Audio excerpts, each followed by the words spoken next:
భగవద్గీతలో తత్వజ్ఞానాన్ని బోధించేదే సాంఖ్యయోగం.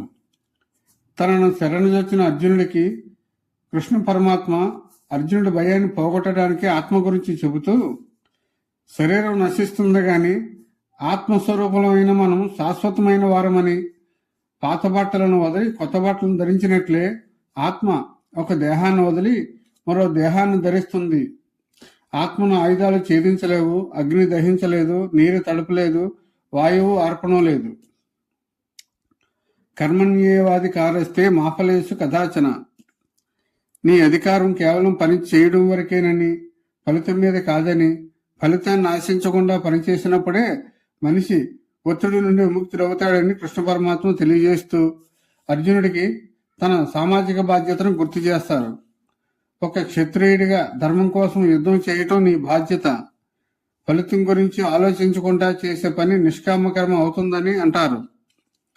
అర్జునుడు కృష్ణ పరమాత్మను స్థితప్రజ్ఞుడి లక్షణాల గురించి అడుగుగా, తనలో తాను తృప్తిగా ఉండేవాడు, సుఖం వచ్చినప్పుడు పొంగిపోనివాడు, దుఃఖం వచ్చినప్పుడు కుంగిపోనివాడు, తావేలు తన అవయవాలను చెప్పలోనికి ముడుచుకున్నట్లు స్థితప్రజ్ఞుడు తన ఇంద్రియాలను అదుపులో ఉంచుకుంటాడు అని తెలిపారు. మరణం అనేది కేవలం శరీరానికే అని తెలుసుకుంటే భయం పోతుంది. ఫలితం మీద కాకుండా చేసే పని మీద దృష్టి పెట్టాలి. గెలుపు ఓటములను సమానంగా స్వీకరించాలని తెలిపారు. కురుక్షేత్రం అనేది మన మనస్సు అయితే అందులో కలిగే సంశయాలే కౌరవులు. కృష్ణుడు బోధన అనే జ్ఞానఖడ్గంతో ఆ సంశయాలను తొలగించుకొని మన కర్తవ్యాన్ని నిర్వర్తించడమే ఈ అధ్యాయం యొక్క పరమార్థం. మనిషి ఆత్మస్వరూపుడు. ఆత్మను అగ్ని, నీరు, గాలి ఏమీ చేయలేవు. ఈ జ్ఞానం తెలిస్తే మనిషికి మరణం మీద ఉన్న భయం పోతుంది. లోకంలో భయాలన్నింటికీ మూలం మరణ భయమే. జయాపజయాలు, లాభనష్టాలు సమానంగా స్వీకరించాలి. లక్ష్యం పట్ల ఏకాగ్రత ఉండాలి. వేల కొద్దీ కోరికలు ఉంటే బుద్ధి చెదిరిపోతుంది.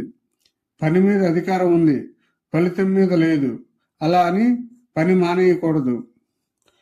సముద్రంలో నదులు కలిసినా సముద్రం ఎలా కలత చెందదో, కోరికలు వచ్చినా స్థితప్రజ్ఞుడు అలానే ప్రశాంతంగా ఉంటాడు. అహంకారాన్ని, మమకారాన్ని వదిలేస్తేనే శాంతి లభిస్తుంది. మనం కూడా కష్టాల్లో ఉన్నప్పుడు మన తెలివితేటలు పనిచేయవు. ఒక గ్లాసు నిండా నీరు ఉంటే అందులో కొత్తగా ఏమీ పోయలేము. అర్జునుడు తన పాండిత్యాన్ని, అహంకారాన్ని పక్కన పెట్టి నేను నీ శిష్యుడిని అని గ్లాసును ఖాళీ చేశాడు. అప్పుడే కృష్ణుడి జ్ఞానాన్ని పోయగలిగాడు.